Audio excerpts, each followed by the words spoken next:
CITUവിന്റെ എതിർപ്പിനെ തുടർന്ന് ഹരിവരാസനം റേഡിയോ പദ്ധതി ദേവസ്വം ബോർഡ് ഉപേക്ഷിക്കുന്നു.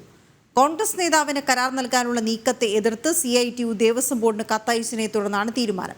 കരാർ നൽകും മുൻപ് തന്നെ ഹരിവരാസനം റേഡിയോ പ്ലേ സ്റ്റോറിലും വന്നിരുന്നു.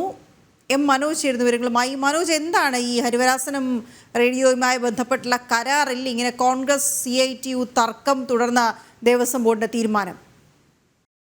ഹരിവരാസനം റേഡിയോ പദ്ധതി അത് തുടങ്ങാനിരിക്കെ തന്നെയാണ് ഈ കരാർ നൽകുന്നതുമായി ബന്ധപ്പെട്ട തർക്കമുണ്ടായത്. അതായത് മുൻ കോൺഗ്രസ് നേതാവായിട്ടുള്ള ബാലകൃഷ്ണ പെരിയയ്ക്ക് ഈ കരാർ നൽകുന്നതുമായി ബന്ധപ്പെട്ട തർക്കങ്ങളാണ്. അതായത് ഈ കരാർ കോൺഗ്രസ് നേതാവിന് നൽകിയെന്ന് അറിഞ്ഞുകൊണ്ട് തന്നെ CITU പ്രതിഷേധവുമായി വരികയായിരുന്നു. CITU ഇത് എതിർക്കുകയായിരുന്നു. തുടർന്ന് ദേവസ്വം ബോർഡിന് രേഖാമൂലം കത്ത് നൽകുന്നു.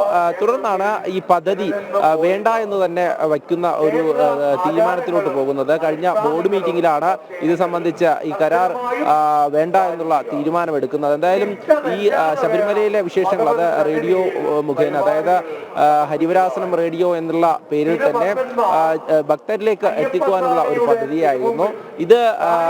ഈ ഒരു പദ്ധതിയുടെ കരാറുമായി ബന്ധപ്പെട്ട്, അതായത് ആദ്യഘട്ടത്തിൽ 20 ലക്ഷവും പിന്നീട് 5 ലക്ഷവും വീതം ഈ ബോർഡ് നൽകണമെന്നായിരുന്നു കരാർ. ഈ കരാറിൽ ഒപ്പിടുന്നതിന് മുമ്പാണ് CITU ഇത്തരത്തിലൊരു എതിർപ്പുമായി വരുന്നത്. തുടർന്ന് ഈ എതിർപ്പ് കാരണം തന്നെയാണ് ഈ ഒരു പദ്ധതി ഉപേക്ഷിക്കേണ്ടി വന്നത്. ദേവസ്വം ബോർഡിന് കൃത്യമായും രേഖാമൂലം കത്തയച്ചുകൊണ്ട് ഈ പ്രതിഷേധം അറിയിച്ചുകൊണ്ടാണ് CITU ഇത്തരത്തിലൊരു എതിർപ്പ് പ്രകടിപ്പിച്ചത്. തുടർന്ന് തന്നെയാണ് ഈ പദ്ധതി വേണ്ട എന്നുള്ള തീരുമാനം ബോർഡിന് എടുക്കേണ്ടി വരുന്നത്. എന്തായാലും ഇത്തരത്തിൽ ആരംഭിക്കുവാനിരുന്ന ഒരു പദ്ധതി, അതിൽ തന്നെ ഈ സാമ്പത്തികമൊക്കെ ചൂണ്ടിക്കാട്ടി തന്നെയാണ് ഇത്തരത്തിലൊരു എതിർപ്പ് അതോടൊപ്പം തന്നെ കോൺഗ്രസ് നേതാവിന് കൊടുക്കുന്നുവെന്ന് അറിഞ്ഞതിനെ തുടർന്ന് തന്നെയാണ് ഇങ്ങനെ ഒരു എതിർപ്പുമായി CITU രംഗത്ത് വന്നിരിക്കുന്നത്. ശബരിമലയെ സംബന്ധിച്ചിടത്തോളം നിരവധി പദ്ധതികൾ തന്നെയാണ് ഓരോ കരാറുകളിലായി നടക്കുന്നത്. അത്തരത്തിലൊരു കരാറാണ് ഈ ബാലകൃഷ്ണ പെരിയയുമായി നടന്നത്. അങ്ങനെ ആ ഒരു ശബരിമലയുമായി ബന്ധപ്പെട്ടുള്ള ഇത്തരം കരാറുകൾ അല്ലെങ്കിൽ പ്രവർത്തികളൊക്കെ ഉണ്ടാകുമ്പോൾ അവിടെ ഈ ഭരണാനുകൂല സംഘടനകൾക്ക് തന്നെ റെപ്രസെന്റേഷൻ വേണമെന്ന വാശിയുണ്ടോ ദേവസ്വം ബോർഡിനടക്കം? അല്ലെങ്കിൽ പിന്നെ എന്തുകൊണ്ടാണ് ഇങ്ങനെ ഒരു കത്ത് വരുമ്പോഴേക്കും തന്നെ ആ പദ്ധതി തന്നെ അങ്ങ് ഉപേക്ഷിക്കാൻ തീരുമാനമെടുക്കുന്നത്?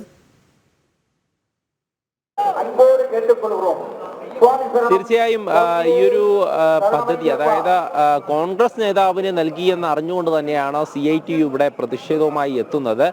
സാധാരണയായി ഭരണ അനുകൂല സംഘടനയായിട്ടുള്ള CITU അത്തരത്തിൽ CITUമായി ബന്ധപ്പെട്ട് നിൽക്കുന്ന അല്ലെങ്കിൽ ഈ CPM അനുകൂലമായി നിൽക്കുന്ന വ്യക്തികൾക്കായിരിക്കണം കരാർ നൽകുക. അല്ലെങ്കിൽ അങ്ങനെ അത്തരത്തിലുള്ള വ്യക്തികളെ കേന്ദ്രീകരിച്ചായിരിക്കും ശബരിമലയിലെ കരാറുകൾ പോകുക.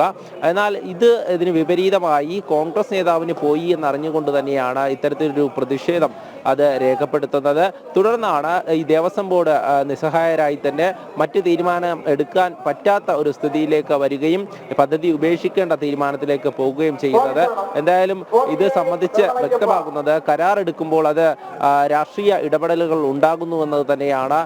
20 ലക്ഷമാണ് ആദ്യഘട്ടത്തിൽ ഈ കരാറുമായി ബന്ധപ്പെട്ട് നൽകാനിരുന്നത്. അതിനുശേഷം 5 ലക്ഷം. ഇതൊക്കെ ചൂണ്ടിക്കാണിച്ചാണ് ഇത്തരത്തിലൊരു പ്രതിഷേധവും ഉയർത്തിക്കൊണ്ട് CITU രംഗത്ത് വരുന്നത്. തുടർന്ന് തന്നെയാണ് ഈ ഒരു പദ്ധതി ഉപേക്ഷിക്കേണ്ടത്. അതായത് നിരവധി പദ്ധതികളാണ് ശബരിമല കേന്ദ്രീകരിച്ച് നടക്കുന്നത്. എന്നാൽ ഇത്തരത്തിലുള്ള പദ്ധതികളൊക്കെ ചിലത് പാതി വഴിയിൽ നിലയ്ക്കുകയും ചിലത് ഉപേക്ഷിക്കേണ്ടിയും ഒക്കെ വരുന്നു.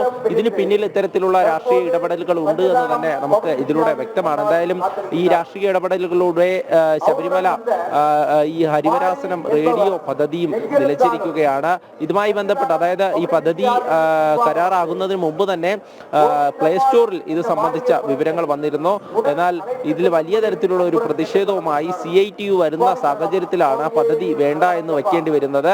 ശബരിമലയെ സംബന്ധിച്ചിടത്തോളം നിരവധി ഭക്തജനങ്ങളാണ് ശബരിമലയിലെ വിശേഷങ്ങൾ അറിയുവാൻ വേണ്ടി കാത്തിരിക്കുന്നത്.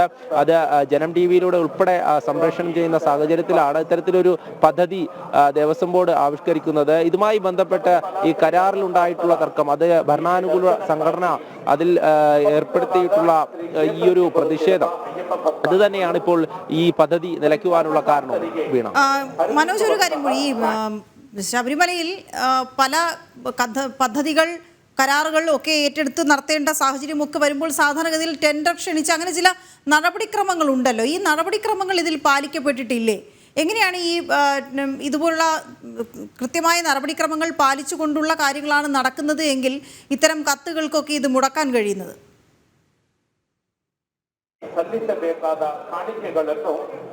നടപടിക്രമങ്ങൾ നടന്നിരുന്നു എന്ന് തന്നെയാണ് നമ്മൾ മനസ്സിലാക്കുന്നത്. കരാർ നൽകുന്നതുമായി ബന്ധപ്പെട്ട ചില വ്യക്തികൾ സമീപിച്ചിരുന്നു. ഇതിൽ ബാലകൃഷ്ണ പെരിയ ഉൾപ്പെടെ ഉണ്ടായിരുന്നു എന്നുള്ളത് തന്നെയാണ്. അതിനുശേഷം ഇദ്ദേഹത്തിന് ഈ ഒരു കരാർ നൽകുന്നതുമായി ബന്ധപ്പെട്ട ചർച്ചകൾ നടക്കുന്നു. അവസാനം കരാർ ഒപ്പിടാനുള്ള ഒരു സാഹചര്യത്തിലാണ് ഈ CITU ഇതിൽ പ്രതിഷേധം രേഖപ്പെടുത്തുന്നത്. അത് പല കാരണങ്ങൾ ചൂണ്ടിക്കാണിച്ചുകൊണ്ടായിരുന്നു ഇത്തരത്തിലൊരു കത്ത് ദേവസ്വം ബോർഡിന് നൽകിയത്. ഈ ദേവസ്വം ബോർഡിന് നൽകിയതിനെ തുടർന്ന് ദേവസ്വം ബോർഡ് തീരുമാനം മാറ്റുകയായിരുന്നു.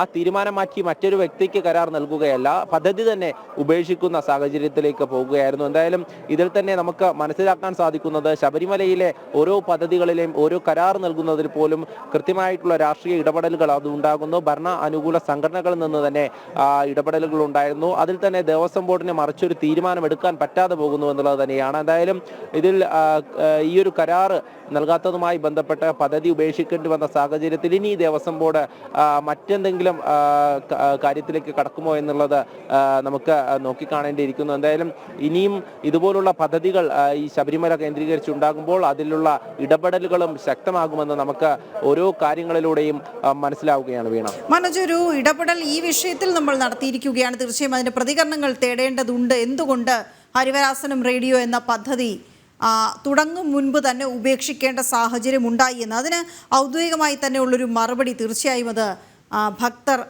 ആഗ്രഹിക്കുന്ന കാര്യവുമാണ്. ഓക്കെ, ശരി മനോജ്.